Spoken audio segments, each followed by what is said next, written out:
बिस्मिल्लाहिर्रहमानिर्रहीम।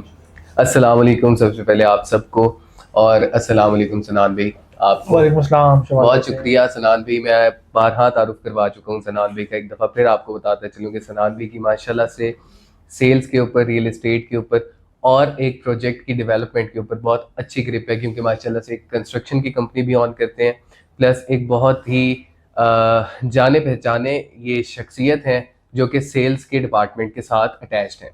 तो सनान भी सबसे पहले तो बहुत शुक्रिया, आपने हमें वक्त दिया। जी कोई और मसला सनान भी, आज का जो मेरा सवाल आपसे ये है ना, सवाल मेरा ये है कि क्या मामला चल रहे हैं। आप मुझे रियल एस्टेट का बताएं, आप मुझे वर्ल्ड की इकोनॉमी का बताएं, आप मुझे उसका फैक्टर बताएं, इन सारी चीज़ों से हमारी सोसाइटी किस तरह से इफेक्ट हो रही है, इस चीज़ को बताएं। हम आज रियल एस्टेट को भी डिस्कस करेंगे, लेकिन साथ साथ जो कि और भी मामला चल रहे हैं हम थोड़ा सा उनके ऊपर भी रोशनी डलवाएंगे आपसे। जी सवाल इस तरह है कि आपने बहुत सारे सवालात जो है वो एक साथ कर दिए हैं। जिस तरह के वर्ल्ड इकोनॉमी एक बहुत ही अलग डिबेट है, फिर उसके जो इफ़ेक्ट्स इंटरनेशनल इकोनॉमिक्स के ऊपर है वो एक अलग चीज़ है, पाकिस्तानी इकोनॉमी के ऊपर वो एक अलग चीज़ है, और हमारे मौजूदा क्राइसिस उनमें बाहर का इम्पैक्ट कितना है और हमारे अपने मामला किस तरह हैं, ये बिल्कुल अलग अलग जो है वो चीज़ें हैं। तो हम जो है वो बारी बारी स्टार्ट करते हैं। फर्स्ट ऑफ ऑल तो जो मौजूदा खबरें चल रही हैं वो किसी से ढकी छुपी तो नहीं है कि इंटरनेशनली भी जो पिछले अर्से के अंदर एक बड़ा अहम हादसा हुआ है, जो डोनाल्ड ट्रंप जो अपनी कैंपेन कर रहे थे बिल्कुल। उसके दौरान जो है उन पर अटैक हुआ है। तो वो उससे भी काफ़ी सारे लोगों पे इफेक्ट आया है उस चीज़ का। और अमेरिकन इकोनॉमी जो है, क्योंकि वहाँ पर रिसेंट अभी जो है प्रेसिडेंशियल इलेक्शन आ रहे हैं, तो उन पे भी लोगों की काफ़ी गहरी नज़र है, क्योंकि वो जितनी बड़ी इकोनॉमी है और जिस तरह पूरी दुनिया का सिस्टम जो है वो डॉलर के ऊपर चल रहा है, तो अमेरिका में कोई छोटा सा वाक़या भी हो तो पूरी दुनिया की इकोनॉमिक्स पे उसका इफेक्ट आता है। ऑब्वियसली जैसे दूसरा स्टॉक मार्केट वगैरह भी इससे बिल्कुल क्रैश कर जाती है, बिल्कुल बहुत क्रैश कर सारे जाती हैं, और मसाइल जो आते भी वो डिसीजन मेकिंग कर रहे होते हैं उससे आपके स्टॉक मार्केट, आपकी जितनी भी ट्रेडिंग कंपनीज हैं, सेटअप्स हैं, इवन के आप डिफरेंट मुल्कों के जो सेटअप, क्योंकि अक्सर औकात ज़्यादातर हमारी जो फंडिंग या कुछ ना कुछ सेटअप इस तरह का है कि जिनका आइदर ट्रेड या फिर उसमें हम कह सकते हैं उनकी जो फाइनेंशियल फंडिंग है या किसी भी मद में वो अमेरिका से लिंक्ड है, और हैं। डॉलर के अंदर ट्रेड हो रही पूरी दुनिया की, उसको इफेक्ट आ रहा होता है। और पोस्ट कोविड इफेक्ट्स जो है वो अब तक जो है वो मतलब प्रॉपर कवर नहीं हुआ। किस तरह आप देख रहे हैं कि जो हमारे लोअर कंट्रीज हैं, लोअर क्लास कंट्रीज हैं, थर्ड वर्ल्ड कंट्रीज जिनको हम कह देते हैं, उनमें से बहुत सारे लोगों का रुझान जो है वो यूरोपियन और अमेरिकन साइड पे बढ़ा है। उनकी पॉलिसी भी वो चेंज कर रहे हैं अब, कि वो जो है वो आपको अलाउ नहीं कर रहे इतना आसानी से, वीज़ा रेगुलेशन अपने स्ट्रिक्ट कर रहे हैं ताकि अपनी इकोनॉमी को बेहतर तरीके से चला सकें और इम्प्रूव कर सकें। और जहाँ तक आप बात करते हैं पाकिस्तानी पर्सपेक्टिव की, तो पाकिस्तान के अंदर तो हालात कोई ढके छुपे नहीं है। जो ये गवर्नमेंट आई है और पिछला जो कुछ तकरीबन कोई 18-20 माह इससे पिछली गवर्नमेंट रही है, उसके अंदर भी ये था कि रियल एस्टेट और बाकी जितनी मार्केट्स थी वो बहुत ज़्यादा इफेक्टेड रही हैं। और इसमें इफेक्टेड रहने की वजह ये है कि कोई स्टेबिलिटी नहीं थी, स्ट्रॉन्ग डिसीजन मेकिंग नहीं थी। इस तरह इस वक्त भी अगर मैं आपको बताऊं तो मार्केट जो है निस्बतन स्लो है। मार्केट में लोग जो हैं, एंड यूजर जो है वो ट्रेड कर रहे हैं, वो अपने काम कर रहे हैं उसी तरह, लेकिन जो लोग रेगुलर इन्वेस्ट करते थे उन्होंने पैसा प्रॉपर्टी में इन्वेस्ट नहीं किया है, बैंक में रखा हुआ है। और इसमें वजह सिर्फ यही है कि बैंक का इंटरेस्ट रेट बहुत बड़ा हुआ है इस टाइम पे, अराउंड 20-22% के जो है वो लोगों को मिल रहा है, तो लोग वहाँ से जो है अपना बेनिफिट ले रहे हैं। और चाहे वो सूद है, लेकिन जिन लोग इस चीज़ पर नहीं मतलब असरअंदाज होते, नहीं इसको एक्सेप्ट करते कि सूद है या उनको फर्क नहीं पड़ रहा होता इस चीज़ से, वो चीज़ कर रहे हैं। जो इसी को सूद समझते हैं वो ऑब्वियसली प्रॉपर्टी में, गोल्ड में, स्टॉक्स में जो इन्वेस्ट कर रहे हैं। तो एक मतलब होलिस्टिकल पॉइंट ऑफ व्यू ये है। बाकी आप स्पेसिफिकली जो आप पूछना चाहते हैं आप पूछेंगे, उसको आपको बता देता हूँ। अब आप देखें कि ये जो सारे सिनेरियोज बने हुए हैं, अगर हमने चले वर्ल्ड की इकोनॉमी की भी बात कर ली, हमने अमेरिका के उस इंसिडेंट की भी बात कर ली, लेकिन अगर हम इन सारी चीज़ों को अपने मुल्क के साथ कंपेयर करें, हमारे मुल्क के ऊपर इस पूरी चीज़ का क्या इम्पैक्ट हुआ है। और दूसरा, जो आपने अभी एक इन्वेस्टमेंट वाली बात की, इन्वेस्टर्स जो हैं, जो उन्होंने पैसा अपने बैंक में रखा हुआ है, वो अपना पैसा किस मुंह से और किस सूरत निकालेंगे बैंक से, कि उनको क्या चीज़ नज़र आएगी। देखिए, अभी अगर जो करंट सिनेरियो है इसके ऊपर हमें कोई इतनी खास इकोनॉमिक ग्रोथ नज़र नहीं आ रही, ठीक है। तो हाँ, ये फैक्टर है एक जो आपने बात की है कि इंटरेस्ट वाला जो सारा मसला है वो है। लेकिन अब जिन्होंने पैसे कमाने हैं वो अगर इस टाइम पे रियल एस्टेट में लगा रहे हैं और वो बाउंड हो रहे हैं, किस तरह के मसले मसाइल आ रहे हैं, तो उसका क्या हल है, इस चीज़ से हम इन सारे क्राइसिस से बाहर आए तो आए कैसे। ठीक है, ये बड़ा अच्छा क्वेश्चन किया आपने। आपका क्वेश्चन जो है दो पार्ट्स में डिवाइड होता है। एक तो आपने बात की कि पाकिस्तान पे इसका क्या इम्पैक्ट आ रहा है, इंटरनेशनल जो क्राइसिस जो वाकया चल रहे हैं, दूसरा पाकिस्तान के अंदर जो है हम इस टाइम कहाँ पैसा लगा सकते हैं। पहले आपकी जो बात है उसका ये है कि पाकिस्तान के ऊपर जो हमारे अपने ही इतने सारे मसाइल चल रहे होते हैं कि जो बाहर की चीज़ों का इफेक्ट आता है, लेकिन जो है काफ़ी लेट इफेक्ट आता है। हम्म। मतलब जिस तरह के, अगर मैं 2008 की आपको जो है वर्ल्ड क्राइसिस की बात करूं, जब इंटरनेशनल मार्केट क्रैश की थी, उसका भी इफेक्ट आपके पाकिस्तान पे डायरेक्टली फॉरन कुछ भी इफेक्ट नहीं आया था। वो भी तकरीबन 1 से 1.5 साल के बाद कुछ आप पे इम्पैक्ट आया था। क्योंकि आप जब आप डायरेक्टली लिंक कर रहे होते हैं कि सपोज मैं वो कहूँ कि आपकी एक्सपोर्ट बेस्ड इकोनॉमी है और आपकी एक्सपोर्ट्स बहुत ज़्यादा डिपेंड कर रही हैं यूरोपियन कंट्रीज़ के ऊपर, यहाँ जो है वो आप अमेरिका में बहुत ज़्यादा अपने ट्रेड रूट चल रहे हैं, तो अगर मार्केट में क्राइसिस आता है और आपकी वो एक्सपोर्ट डिस्टर्ब होती है, फिर तो आप कह सकते हैं कि भाई हमारा मामला जो है उसका नहीं चल रहा है, हमारे मुल्क में उस तरह जो है वो फॉरेन करेंसी नहीं आ रही। लेकिन अगर आपकी इतनी ज़्यादा उस पर डिपेंडेंसी है ही नहीं, आप अपने ही मुल्क की जो है वो प्रोडक्शन पर डिपेंड कर रहे हैं और वही पैसा जो आप प्रोड्यूस कर रहे हो किसी एक सेक्टर से, वही गर्दिश में आ रहा है, तो उसमें ये है कि आप बाहर की ममालिक उस तरह इफेक्टेड नहीं हो रही है। उसके पीछे रीजनिंग है। और दूसरी चीज़ ये है कि जो हम जिन चीज़ों पर डिपेंड कर रहे होते हैं, हम आईटी को प्रमोट कर रहे हैं, लेकिन आईटी भी हमारा भी मेजर नहीं है कि पाकिस्तान ये कह सके कि हम आईटी पे बेस कर रहे हैं। ठीक है, दूसरा ये है कि हमारी रियल इस्टेट भी अभी उस स्टेज पे नहीं पहुंची हुई कि हमारी, हम ये कैसे कि हमारी जो रियल इस्टेट है वो इतनी ग्रो कर चुकी है कि बाहर से लोग जो है पाकिस्तान में इन्वेस्ट कर रहे हैं और अपनी ग्रोथ के लिए, क्योंकि वो जो हमारी डिवैल्यूएशन बहुत ज़्यादा हो चुकी है करेंसी की, जिसकी वजह से बाहर के लोग भी जो है, जो तो पाकिस्तान नहीं है, उन्होंने एडमेंट पाकिस्तान में इन्वेस्ट करना है, क्योंकि वो अफोर्ड नहीं कर सकते कि बाहर वो जो इस तरह की कुछ भी बाय कर सके अपनी जो। अच्छा, ये जो बात, सॉरी आपकी बात काट रहा हूँ, कि आप कह रहे हैं कि बाहर इन्वेस्ट करना है और पाकिस्तान में इन्वेस्ट नहीं करना चाह रहे। देखें, अगर मैं थोड़ा सा इसको बात को एक ब्रॉडर विजन में लेके जाऊँ, और एक जो हमारा जो एक सरमाया है बाहर से इन्वेस्टमेंट लाने का, उसके बंद होने की क्या वजह है? उसके बाद में उनकी जो स्ट्रेट फॉरवर्ड वजूहत हैं वो यही हैं कि अक्सर औकात लोग जो हैं, ज़्यादातर लोग जो डिपेंड कर रहे थे इमरान खान के ऊपर। इमरान खान के उन पर रिलायबिलिटी फैक्टर बहुत ज़्यादा था, जिसकी वजह से वो ये बात करते हैं कि अगर इमरान खान की गवर्नमेंट आएगी तो हम मजीद इन्वेस्ट करेंगे। फॉरेन रेमिटेंस जो है बहुत हाईली इफेक्टेड है हमारी इस वजह से।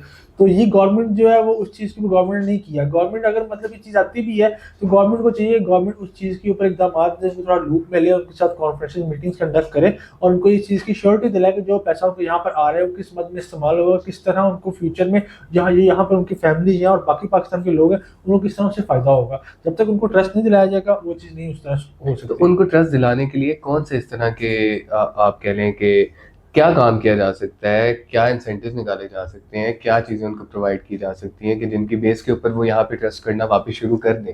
क्योंकि देखिए, एक इंसान की शख्सियत, उसकी पर्सनैलिटी की बेस के ऊपर हमारे पास फॉरेन रेमिटेंस तो काफ़ी हद तक थी, ठीक है, एक ट्रस्ट था। अब उस ट्रस्ट को आप कह लें कि रीगेन करने के लिए हमारे क्या करना पड़ेगा? अगर मैं आपको इसकी एक माइक्रो लेवल पे एग्जांपल दूं तो बिल्कुल इसी तरह ये है कि आप एक जॉब कर रहे हैं, ठीक है, आपको पता होता है कि आपकी जो सैलरी आ रही है उसमें से आपका टैक्स कट के आता है, लेकिन उसके अलावा जो है जो आपने खुद अपने रिटर्न जमा करवाने होते हैं, तो अक्सर औकात लोग उसमें जो है वो मतलब लेजीनेस शो कर जाते हैं या इंटेंशनली रिटर्न नहीं जमा करवाते टाइमली, या अपने एसेट शो नहीं करवाए होते। क्यों नहीं करवाए होते? वजह ये होती है कि आपको पता है कि आप अगर गवर्नमेंट को टैक्स देते हैं और गवर्नमेंट जो है इन रिटर्न आपको कुछ भी नहीं दे रही, उस कुछ से मुराद यहाँ पर क्या है? अगर आप में आपकी जो बच्चों की एजुकेशन है, आपको पता है कि मैं अगर क्वालिटी एजुकेशन दिलवाना चाह रहा हूँ, मुझे उसका जो है एक्सपेंस खुद बेयर करना पड़ेगा।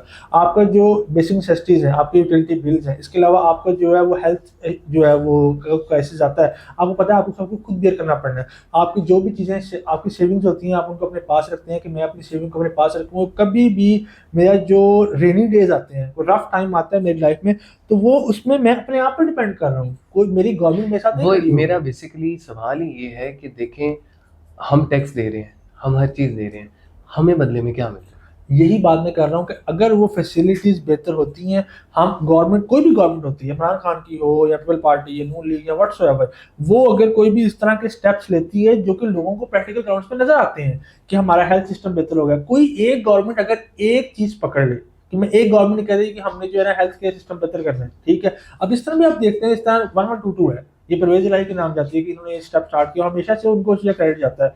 या इवन के प्राइवेट सेक्टर ने भी अगर उन्होंने किसी चीज़ को प्रमोट किया, लास्ट गवर्नमेंट जो है उन्होंने डिफरेंट ऑटोमोबाइल कंपनीज को लेके आई, पीटीआई गवर्नमेंट, अब वो उनके क्रेडिट जाता है उस चीज़ का। पहले 3 कंपनीज थी टॉप 3 जो आती हैं, उसके बाद 10-12 कंपनीज हो गई, एक हेल्दी कंपटीशन डेवलप हो गया मार्केट के अंदर। इसी तरह कोई भी एक सेक्टर को अगर गवर्नमेंट बेहतर कर देती है तो उसके बाद क्या होगा कि लोग उसका राय करते हैं, ये गवर्नमेंट आएगी कि इस चीज़ को बेहतर करेगी। इस तरह के अगर इकदाम करते हैं, इनको टाइम टेकिंग जरूर होंगे, लेकिन बाहर के लोगों को भी एक ट्रस्ट डेवलप हो जाएगा, जो ट्रस्ट अभी नहीं है, जिसकी वजह से रेमिटेंस नहीं आ रही। हर साल पाकिस्तान में $30 बिलियन रेमिटेंस आती थी, जिसमें से $15 बिलियन खाली आपका रियल एस्टेट सेक्टर लेता था, जो कि रियल एस्टेट सेक्टर सबसे मेन ग्रोइंग सेक्टर था, जो कि इस टाइम नहीं आ रही। इस टाइम बहुत थोड़ी आ रही है उससे कंपैरिजन में। जो लोग ट्रस्ट कर रहे हैं किसी खास डेवलपर के ऊपर, किसी जानने वाले के ऊपर, उस बेस पे वो लोग कर रहे हैं, लोग इन्वेस्टमेंट कर रहे हैं, लेकिन उसकी जो, अगर मैं आपको वैल्यूएशन की बात करूं तो वो बहुत कम हो चुकी है, जिसकी वजह से ये क्राइसिस मुल्क में चल रहे हैं। अच्छा, जैसे भी आप रियल एस्टेट सेक्टर की बात कर ही रहे हैं, तो अभी हम जैसे कि देख रहे हैं कि लाहौर जो है वो हॉरिजॉन्टली एक्सपेंड होना बंद हो गया है, ठीक है। मतलब और भी इसको खींच कितना ही किधर किधर ही ले जाएंगे, बिल्कुल ऐसे ही। अब ये ग्रो कर रहा है वर्टिकली। तो आपकी नज़र में अगर हम देखें बाहर के ममालिक के साथ, इसको थोड़ा यूरोप वाली साइड से कर लें, हम मिडल ईस्ट से कर लें, हम इसको किसी भी दूसरे बाहर के ममालिक के साथ अगर कंपेयर करें ना, तो आई बिलीव कि बाहर ज़्यादा रुझान है अपार्टमेंट्स का, बाहर ज़्यादा रुझान है हाई राइज का। अब लाहौर भी आहिस्ता आहिस्ता इस पे आने वाना शुरू हो गया हुआ है। इसके ऊपर आपकी क्या राय है, और आपको क्या लगता है कि इसके अंदर जो इन्वेस्टमेंट्स होंगी और इसके अंदर जो इन्वेस्टर्स होंगे वो इस चीज़ को इस पर्सपेक्टिव के साथ इन्वेस्ट करेंगे इस चीज़ के ऊपर कि कल को हो सकता है कि हमें भी इसी ट्रेंड को फॉलो करते हुए हमें हाई राइज के अंदर बाकायदा लिविंग अपनी रखनी पड़े? बिल्कुल सही बात की आपने। अच्छा, इस तरह है कि हाई राइज के अंदर ना, इसमें 2 एंड्स हैं। एक क्लाइंट एंड है कि जो हम एक ले मैन के पर्सपेक्टिव से बात करें, जो यहाँ पर अपनी लिविंग के पर्सपेक्टिव से हम देख रहे हैं। दूसरा इसमें एंड है इन्वेस्टमेंट का एंड है। इन्वेस्टमेंट का एंड वो एंड है कि जो, अगर मैं आपको मतलब एक लार्ज स्केल पे बात करूँ कि जो एक डेवलपर है, जो फॉरेन इन्वेस्टमेंट आती है इस मद में, तो इसके 2 पार्ट्स हो जाएंगे। पहले अगर हम बात करें कि क्लाइंट के पर्सपेक्टिव से, इस तरह बात की लैंड खत्म हो चुकी है, एक तरफ जो है मुल्क तक जा चुके हैं, दूसरी तरफ सूर्यासन तक जा चुके हैं, उसके आगे सूट शुरू होती है, तीसरी तरफ हम जिया बगा तक जा चुके हैं, और चौथी तरफ जो है रायवन रोड है। रायवन रोड की भी आखिर तक, मतलब ये 4 वो कॉर्नर्स हैं लाहौर के जो कि बिल्कुल एक्सट्रीम एंड्स हैं। इसके बाद लाहौर का हद खत्म हो जाती है कि उसके आगे लाहौर नहीं है, ठीक है। तो कहने का मकसद यहाँ पर ये है कि इन एंड्स के ऊपर अब इस टाइम सोसाइटीज़ का रुझान है, जो नई सोसाइटीज़ आ रही है। बाकी जो मेन लाहौर है, जो आप कहते हैं कि लाहौर का हब है, जहाँ पर ज़्यादा हसल बसल है, जहाँ पर ज़्यादा लोगों की रिहाइश है, जहाँ पर ज़्यादा मार्केट इस टाइम पे अवेलेबल है, वहाँ पर इस टाइम हाई राइज का ट्रेंड बड़ी तेज़ी से ग्रो कर रहा है। उसकी यही वजूहत हैं कि एक तो ये है कि जगह खत्म हो चुकी है, दूसरी तरफ ये है कि लोगों का माइंडसेट बदलता जा रहा है। कराची, इस्लामाबाद में ये ट्रेंड ऑलरेडी है, और दुनिया के अंदर तो ये मतलब 80s 90s से ये ट्रेंड बहुत कॉमन है कि लोग जो है वो हाई राइज की तरफ शिफ्ट हो चुके हैं। उसकी वजह ये है कि आपकी कॉस्ट कटिंग भी बहुत ज़्यादा हो रही होती है। आप एक घर रह रहे हैं, घर के अंदर आपको जो है सारी मेंटेनेंस, सारी एक्सपेंसेस, हर चीज़ जो है खुद बेयर करनी पड़ रही है। आपको हर सिक्योरिटी का बहुत ज़्यादा एक्सपेंस आ रहा होता है। आपने कैमरास लगाए हुए हैं, आपने सिक्योरिटी वायर्स लगाई हुई हैं, लेकिन अगर कॉन्ट्रेरी, अगर मैं एक बिल्डिंग की बात करूँ, आपने एक 2 बेड या 3 बेड अपार्टमेंट लिया हुआ है, वहाँ पर ना आपको सिक्योरिटी का एक्सपेंस है, ना आपको मेंटेनेंस का एक्स्ट्रा एक्सपेंस है, ना आपको ये करना पड़ेगा कि आपको बिल्डिंग की सफाई खुद करनी पड़ेगी।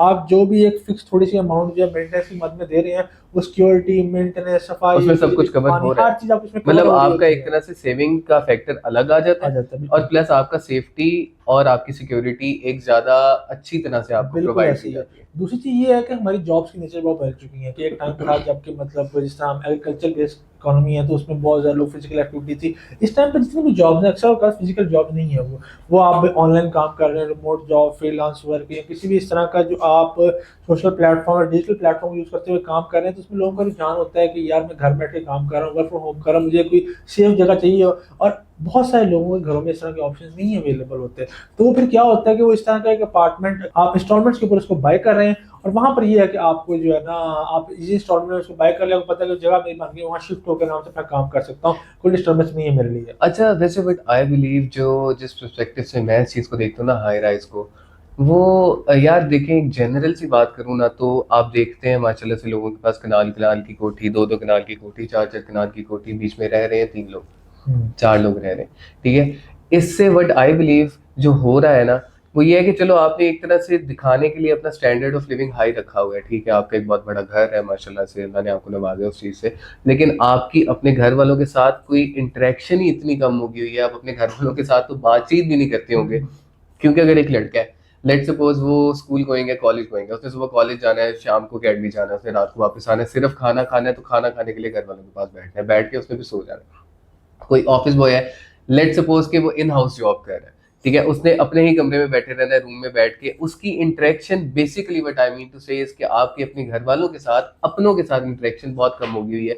वहीं पे अगर हम बात करेंगे अपार्टमेंट्स की, तो अपार्टमेंट्स में एटलीस्ट ये होता है कि बट आई बिलीव, देखिए डिफरेंट पर्सपेक्टिव है। मेरी माइंड में ये बात आती है कि अगर अपार्टमेंट होगा 2 बेड है, 3 बेड है, आप आओ चलाओ आते जाते गुजरते ये वो, आप लोगों का आपस में इंटरेक्शन भी होगा, आप लोगों की दोबारा से वापस बॉन्डिंग भी आने लग जाएगी, क्योंकि काफी हद तक काफी घरों में ये मसाइल है कि एक दूसरे के साथ इंटरेक्शन कम हो गया हुआ है, तो वो बॉन्डिंग रही नहीं, और अपनों से ही बात करने में बंदा झिझकता है। उसकी मेन वजह भी ये है कि आपकी बड़ी बड़ी कोठियां हैं, लेकिन उन कोठियों के अंदर रहने के लिए लोग नहीं, ठीक है, कम लोग हैं, आपस में इंटरेक्शन भी कम है।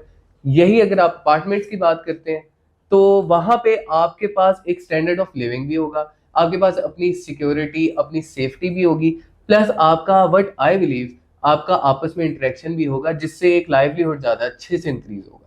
आप किसके बारे में कह रहे हैं? नहीं, बात बिल्कुल ठीक है आपकी कि वो चीज़ तो एक फैमिली फैक्टर तो है कि आप जितना ज़्यादा आप लोगों का आपस में इंटरेक्शन होगा उतनी आपकी जो रिलेशनशिप जो है वो ग्रो करता है फैमिली के अंदर। और सेकेंडली ये कि इसके अंदर एक पॉइंट मैं और एडिशन करना चाहूँगा कि पाकिस्तान में इस टाइम के ऊपर 3% ऐसे लोग हैं जिनका अपना 10 मिले या इससे ऊपर का घर है, तो वो हमारी परसेंटेज बहुत थोड़ी है। तो उससे नीचे बाकी जो 97% है उनको भी तो मतलब जगह चाहिए ना कि वो स्पेस चाहते हैं। और जो बंदा मतलब एक नया ग्रो कर रहा है अपना मतलब स्टार्ट होता है ग्रेजुएट हुआ जॉब कर रहा है, तो वो 3-4 साल के अंदर वो इस काबिल हो जाता है कि थोड़ी सी भी डाउन पेमेंट दे के 4-5 लाख दे के बाकी इंस्टॉलमेंट्स के ऊपर अपना अपार्टमेंट इजी बाय कर सकता है। तो उसको एक ये सिक्योरिटी है ना कि मेरी अपनी जगह है, मेरी अपनी छत है जो मैं ले सकता हूँ। एक तो ये चीज़ होगी। दूसरी हम बात कर रहे थे जो कि इन्वेस्टर परस्पेक्टिव से, तो ये है कि हमारे इस सेक्टर के अंदर ग्रोथ अभी भी उसी तरह से ही है जिस तरह के पहले थी, कि जो लोग भी कंस्ट्रक्शन करते हैं डेवलपमेंट करते हैं किसी प्रोजेक्ट की, उनको हैंडसम ग्रोथ मिलती है। और इसके अंदर इवन कि अगर मैं आपको एग्जांपल दूं तो बहरिया टाउन के अंदर जब इनिशियल इन्वेस्टमेंट राइज हुई थी, जब इन्होंने स्टार्ट किया था बहरिया टाउन को, पहला प्रोजेक्ट बहरिया इस्लामाबाद का था, बहरिया पिंडी का इसको हम कहते हैं, तो वहां पर इंडोनेशिया ने $11 बिलियन इन्वेस्ट किया था। अर्ली 90s की बात कर रहा हूँ मैं आपसे। तो उसमें उस टाइम पे वहां पर इतनी इन्वेस्टमेंट आई थी। तो अगर एक आपका बाहर का मुल्क इसमें इन्वेस्ट करे तो उसको इतना पोटेंशियल नजर आ रहा है तो इन्वेस्ट कर रहा है, तो उसने उसमें गेन हासिल करना है। तो सेम पर्सपेक्टिव ये है कि यहाँ पर भी लाहौर के अंदर जो है हमारे इस टाइम अगर मैं आपको बताऊं कि मिडिल ईस्ट से बहुत सारे अच्छे लोग जो हैं जो वहाँ के अच्छे इन्वेस्टर हैं वो यहाँ पर होटल सेक्टर के अंदर इन्वेस्ट कर रहे हैं और रेस्टोरेंट्स के अंदर इन्वेस्ट कर रहे हैं, फिर हाई राइज के अंदर इन्वेस्ट कर रहे हैं। उनका पर्सपेक्टिव क्या है कि यहाँ पर वो बिल्डिंग बनाते हैं, लोगों को इन्वॉल्व करते हैं, लोगों को सेल आउट करते हैं। जहाँ ये बहरा टाउन के अंदर भी एक कुवैत के इन्वेस्टर है जिन्होंने अपनी बिल्डिंग लॉन्च कर रहे हैं। तो वो मकसद उनका यही है कि उनको यहाँ से इतना गेन नजर आ रहा है, उनको पता है कि इस मार्केट में इतना पोटेंशियल है कि ये मार्केट हमारी इस चीज़ को सहारेगी, ये चीज़ बिकेगी और हमें बहुत ज़्यादा प्रॉफिट होगा इस चीज़ के अंदर। तो ये मतलब वो चंद चीज़ें हैं जिसकी वजह से मार्केट भी बहुत ग्रो करेगी। जैसे सीबीडी के अंदर जो 10-10 कनाल के जो इन्होंने 10 प्लॉट्स दिए हैं, वहाँ पर भी हाई राइज आ रहा है 650 फीट 750 फीट और इससे भी ऊपर जा रहे हैं, मल्टीपल टावर्स वहाँ पर आ रहे हैं। तो वो लोग वहाँ पर बना रहे हैं, इन्वेस्ट कर रहे हैं, वहाँ फूड कोर्ट्स आएंगे, अपार्टमेंट्स आएंगे। और गुलबर्ग के पास लगेगा, वो डीएच पास है उसके, तो लोकेशन वाइज तो सबसे प्राइम जगह वही है इस टाइम लाहौर की। और ओवरऑल भी अगर मैं आपको बताऊं तो एक अभी इस मार्केट में बहुत पोटेंशियल है, यहाँ ग्रोथ बहुत ज्यादा होगी, बहुत ज्यादा लोगों ने ऊपर जाना है अभी इस मार्केट में, अभी इसमें बूम भी असल आना है। तो ये इसमें मतलब चंद चीजें थी जो कि मैं बेसिस सब एक्सप्लेन की। अच्छा, वैसे ये जो सारे मामलात है ना, इनसे आप मुझे बताएं, ये लेट सपोज एक इन्वेस्टर है यहाँ पे इन्वेस्ट करता है, बड़ी इन्वेस्टमेंट्स होती हैं, काफी ज्यादा इन्वेस्टमेंट्स होती हैं, लेकिन डोंट यू थिंक कि वो मुल्क का पैसा मुल्क में ही है? इकॉनमी कैसे ग्रो करेगी? इकोनॉमी हमारी तब भी ग्रो करती है जब आपके बाहर से पैसा आता है। और आप अगर इन प्रोजेक्ट्स में कर रहे हैं तो आपको इसमें सबसे ज्यादा अहम जरूरत जो है वो आपको है कि फॉरेन करेंसी, फॉरेन बाहर के फॉरेन रेमिटेंस हमें फॉरेन सबसे ज्यादा रेमिटेंस आए आपको। इसमें आपका आईटी मेन हब है जिसमें हम आईटी को इस्तेमाल करते हुए इस चीज़ को प्रमोट कर सकते हैं। फिर हमारा जो मेन एग्रीकल्चर है जिस पे फोकस गवर्नमेंट का बहुत कम हो चुका हुआ है, हालांकि अभी भी मतलब वो इस तरह के पोटेंशियल वाली चीज़ है उसमें वो बहुत ज़्यादा ग्रोथ हो सकती है। और इसके साथ साथ हमें फोकस करना चाहिए प्रोडक्शन के ऊपर कि हमारे प्रोडक्शन यूनिट्स हैं, फिर उसके अंदर हमारे टेक्सटाइल्स भी आती हैं, हमारे जो है डिफरेंट बेवरेजेस भी आते हैं, डिफरेंट चीज़ें आती हैं। इवन कि अभी अभी कल एक दोस्त बता रहे थे कि उनका बेवरेजेस का जो है सारा का सारा वो एक्सपोर्ट कर रहे हैं अफगानिस्तान में, अपना जूस पाकिस्तान से बन के जा रहा है, जहाँ से सब्जियाँ जा रही हैं अफगानिस्तान में, क्योंकि अफगानिस्तान जो है उनके पास इस टाइम के ऊपर जो कि नई गवर्नमेंट आई है उनके पास पैसा है लेकिन उनके पास चीज़ें नहीं है। तो हम अगर फोकस करें, अफगानिस्तान है, ईरान है, इवन इंडिया के साथ भी हम अपने अगर हम ताल्लुकात बेहतर करते हैं अपने, तो वहाँ पर भी हम बहुत सारा अपना बिजनेस बहुत अच्छा कर सकते हैं। मतलब बेसिकली हमारे पास पोटेंशियल है, हमारे पास चीज़ें हैं, हमारे पास प्रोडक्ट्स हैं, लेकिन हम उसको व्हाट आई बिलीव हम उसको प्रॉपर्ली यूटिलाइज नहीं कर हमें पा सिर्फ डायरेक्शन और विजन की जरूरत है, सब कुछ अवेलेबल है जिसको हम अगर अलाइन करें तो बहुत कुछ बेहतर हो सकता है। क्योंकि अभी रिसेंटली शार्क टैंक पाकिस्तान जो है वो लॉन्च हो रहा है, तो उसमें पर्सपेक्टिव यही है कि लोगों को नजर आ रहा है कि यहाँ इन्वेस्ट करने का फायदा है, उसमें फॉरेन इन्वेस्टर्स भी होंगे, पाकिस्तानी इन्वेस्टर्स भी होंगे, लोग आइडियाज पिच करेंगे, उसकी सारी प्रिपरेशन चल रही है। और आप भी अपना अगर आइडिया देना चाहें, व्यूअर्स में से कोई बंदा अपना आइडिया देना चाहे तो वहाँ पर अपना आइडिया दे सकता है और उसको भी इन्वेस्टमेंट मिलेगी उस चीज़ के लिए। इवन कि हमारे पास बहुत सारे लोग आते हैं आइडियाज लेकर और हम उनको इन्वेस्टर के साथ अलाइन करते हैं, उनका आइडिया अच्छा है तो इन्वेस्टर जो होता है उसको पसंद आता है तो वो काम उसका मतलब चल जाता है। ये मुल्क को प्राइवेट सेक्टर ने ग्रो करना है, कहीं भी दुनिया में गवर्नमेंट्स नहीं ग्रो करती। अगर कोई भी गवर्नमेंट ये वादा करती है उसका क्या हम इतनी जॉब्स देंगे, इतना ही काम करेंगे, तो उसका मतलब है प्राइवेट सेक्टर ग्रो करेगा, फैक्ट्रीज ग्रो करेंगी, इंडस्ट्रीज ग्रो करेंगी, आईटी ग्रो करेगी, लोगों को वहां से जुड़ के अपना रोजगार मैसर आएगा। तो ये चीज है कि आपका प्राइवेट सेक्टर से लोग उठेंगे, मेरे याद से लोग आएंगे, हमने हमारा एक विजन है, हम ग्रोथ लेके आएंगे यहाँ पर, हमारे साथ लोग जुड़ेंगे और ग्रो करेगा। चलिए ठीक है सनान भाई, आपसे बात करके बहुत मजा आया। It was really nice having such a healthy conversation with you and it's always been an honour. आप जब भी आते हैं तो काफ़ी मज़ा आता है बात करने का भी, Thank you. क्योंकि माशाल्लाह से आपकी एक बहुत ही इंटेलेक्चुअल थिंकिंग होती है और आपने माशाल्लाह से हर चीज़ को बखूबी जानते भी हैं। तो सर मैं बहुत मशकूर हूँ, आपने हमें वक्त दिया। और अगर आप लोग भी, हम चाहते हैं कि आप लोग हमें बताएं कि हम इस टॉपिक के ऊपर डिस्कशन करें या आप लोगों के माइंड के ऊपर किस तरह सी बात आ रही है कि जो कि आप पूछना चाहते हैं, या कोई भी सवाल या मुल्क से रिलेटेड, रियल एस्टेट से रिलेटेड, इन्वेस्टमेंट वगैरह किसी चीज़ से भी रिलेटेड आप कुछ भी पूछना चाहें तो हमें कमेंट्स में बता सकते हैं। हम इंशाल्लाह उसके ऊपर भी एक पॉडकास्ट लाजमी रिकॉर्ड करेंगे। आप जो कहेंगे हम उसके हवाले से जितना हो सकेगा हम लोग अपने ऑन पे उसको डिस्क्राइब करने की, एक्सप्लेन करने की कोशिश करेंगे। तो अभी के लिए हमें दें इजाज़त। सनान भाई बहुत शुक्रिया आपका। अल्लाह हाफिज़। अल्लाह हाफिज़।